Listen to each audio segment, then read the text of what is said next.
You want to find that drive and focus that has you locked in and on fire every single day? My book, The Mirror Motivation, will do it for you. I bought a copy for you.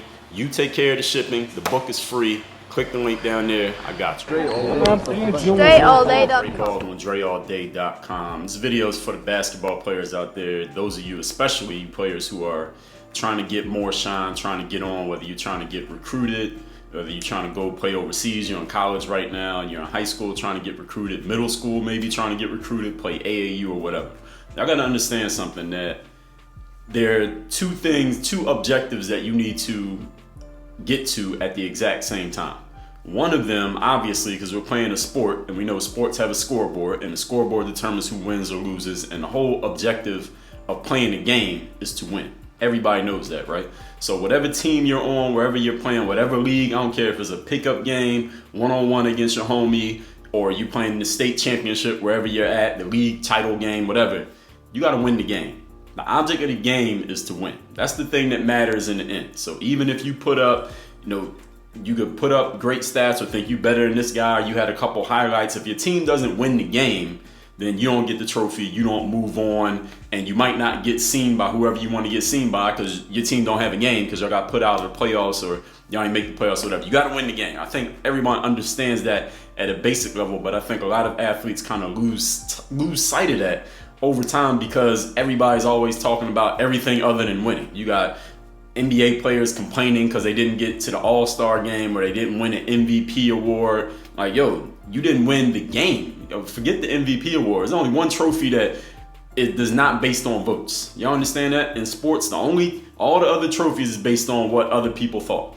Rookie of the year, MVP, most outstanding player, newcomer of the year in college, whatever awards is based on whoever was the best. The best is subjective. It's based on people's opinions. It's based on a vote. Whoever the voting is, whether it's the fans, the media, the coaches, it's all based on their opinions. The only award that is not based on opinion is the championship. The championship is based on who got more points on that scoreboard in the championship game. So you got to win the game. Here's the other side of it though. For those of you who's trying to advance in your career, you could be in the pros right now. You're trying to do better and make more money, or you're in high school trying to get recruited to a college, or you're in middle school, you're playing AAU, you're in college trying to get on overseas, or playing the pros. We all know what the other side of the game is, and you got to get your personal shine on. Everybody understands that. This is not news to anyone. I was speaking to a guy a couple months ago. He had a son in high school down here in Miami who his son says that he wants to play college ball. He's in high school right now, and the dad understands the game. The dad was telling me, like, yo, he wants to play college. He said he wants to play, and I'm explaining to him, this is the dad talking to me. He's like, Dre, I'm trying to tell him, look, if you're going to get on in college, you need to get your personal shine on. Like, yeah, your team needs to win, but you need to put up some stats and you need to be aggressive with the ball and do something, because if you out there passing it and playing passively and being a team player, that's not going to get you the attention that you need to get that scholarship. And the dad was absolutely right. He was absolutely right. They need to win the game, but at the same time, you need to get your shine on. So what I'm talking about here is you understanding the balance of these two. And I want to make it clear to you here in this video that you must master this balance throughout your career if you want to get everything that could come to you in sports. And actually in any sport, but let's just keep it on basketball because that's the one that I know. Of course, you want your team to win the games because that's in the end what matters. But all of us have probably been on teams at one point or another where your team was successful, whether in that game or the season or whatever, but you didn't really get to do what you wanted to do. You didn't really get to express yourself or get your stats or get your playing time. So even though the team did all right, you don't really feel like you did that greatly because you're like, damn, I didn't get to put up my stats. I didn't get to put up my stats. I didn't get shine. I didn't get attention. I didn't get recruited.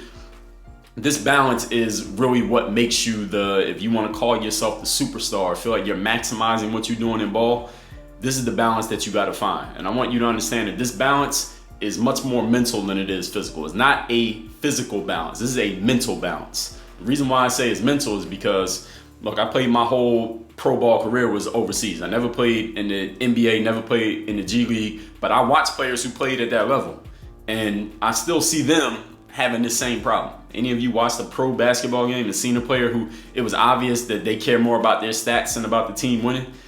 I heard James Harden a couple weeks ago. He did some interview and he was talking like, well, they had a narrative that was against me, so that's why I didn't win the MVP. I'm thinking to myself like, yo, James Harden, yo, your team had a chance to knock out the Golden State Warriors at home, and y'all could have put them away in the playoffs and went to the NBA Finals. Was that the whatever round that was? I think it was the second round, not the third round yet. Then they would have played Portland if they had won. Like, yo, y'all didn't do it. Y'all didn't get the job done. That's the one that matters. The MVP is based on opinion. So what he said was they had a narrative that was against me, whatever.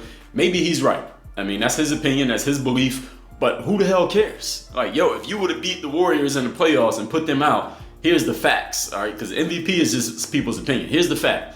Y'all would have ended the Warriors dynasty because y'all put them out in the playoffs. You finally got over the hump of beating the team that people thought you might not beat in a playoff series, which has kind of been the quiet knock on James Harden over the years. I believe Houston probably would have beat Portland in the next round. I think Houston would have beat Portland in the next round. Then you could have went to the finals and you could have went against whoever. It would have been Kawhi, I guess the Raptors. Or if the Bucks had won, you could have went against the other two guys who are supposed to be up there in the league, and you could have had it all on black and white facts. Forget the opinions, forget the votes. You could have did that, but he didn't do it. And I'm bringing you that whole story to tell you that just because you have talent doesn't mean you understand this mix. The best person I say who found this mix, well, there's a couple guys. Actually, it's one guy. Let's just keep it to one. Would be Michael Jordan.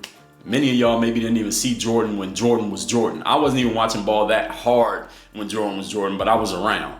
And I watched plenty of his, of course you can watch his videos online and all that. But Michael Jordan not only got the stats, not only led the league in scoring, not only could get his individual shine on and drop 50 any given night when he wanted to, at the same time, he was all about getting those W's. And he stayed on the same team, and when his team lost, he fought back harder, and he just kept pushing his team. He didn't go bouncing around, let me go find another team, or this team ain't good enough, let me get another team, or y'all got to get me a teammate that's good. I understand it was a different era, but he embodied this whole thing, this mix of both individual stats, and he got the W's at the same time. He's the epitome of it. There are other guys you could put on the list, but there are little things you could say about them. You could say, well, Kobe and Shaq. Well, Kobe pushed Shaq out, and Shaq was still pretty damn good.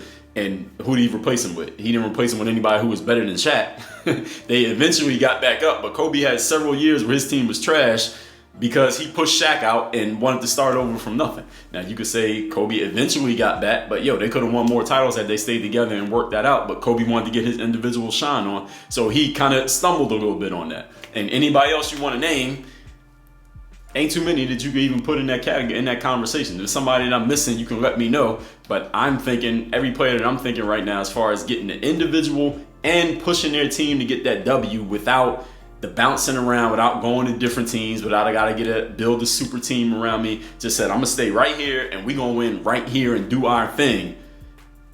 Who else can you name? But forget that. This conversation is not about the NBA. This is about you, or whatever league you play in or are trying to play in. Be good enough that your team is better when you're on the court. That's number one. Because if the team's not better with you on the court, I'm telling you something. It's not, you don't need advanced stats. It's obvious. I can watch a game and say, all right, every time he's on the court, the team gets worse. He needs to get off the court. That's something that anybody can just see. We don't need stats to know that. And the other thing is, you play aggressively, play well, but it got to be within the team concept. It should never, ever, ever be obvious to anyone watching your game that it looks like you're going after your individual accolades over what the team needs. If anyone ever accuses you of that, it's probably true, and you need to fix that. You need to fix that like yesterday. Because if somebody can notice it, I guarantee you there's a bunch of other people. For every one person who says it to you, there's like 100 people who saw it but didn't say nothing. And one of those 100 might be a coach, might be a scout, might be the person who could get you a deal, might be an agent, might be a team manager who could get you a deal, but as soon as they see that you playing selfishly, it's a wrap. Overseas, the same thing. There's a player playing overseas. He had played in a league where they emphasize stats. You get good stats, you get the money. You get more money based on the stats that you get. But most places overseas, the game ain't like that. Most places overseas, the game is help the team. Yeah, you can put up stats, but the thing is, we want to win as a team. If you're on the team and we're winning, that means your presence is making us better. But if you go in there trying to play selfishly, so this is what happened as an individual player. A coach was telling me this. He had a player on his team who had played in a league where stats was the thing. More stats equaled more money. But the dude came and played in his league in Europe. It was in Spain, and it's not like that in Spain. to just put up stats so you look good. But the player was playing as if he was still in the other place where stats was the thing, and he was playing really selfishly. He wasn't passing the ball. He wasn't playing hard on defense. Long story short, he lost his job. He got fired. He had to go back to the USA. He didn't even get back on where he used to be, and he ain't got a deal overseas ever since then because he didn't understand what game he was in. So you all got to understand and remember at all times what game you're in, and understand that this whole thing is mental. It is not physical. It's not about working on a new move or mastering your step back or getting your vertical higher. Yes, do all those things to work on your game. That's what your game is. But understand that the real game is first of all winning, and one is winning, and 1A is getting your individual shine on, making yourself look good so people can see that you got the game. There are very few players out there who are able to do both at the same time. If you want to be one of those few, you need to step your mental game up. I don't know how many times I need to say that. So get my book, The Mirror Motivation, to help you with it, or get the Bulletproof Bundle, which is 4 books, all on mindset. You can get all of that at workonmygame.com. The link is down there below. You got questions about this or anything I haven't addressed on the subject, go ahead and leave it in the comments. Work on your game. Dre all day.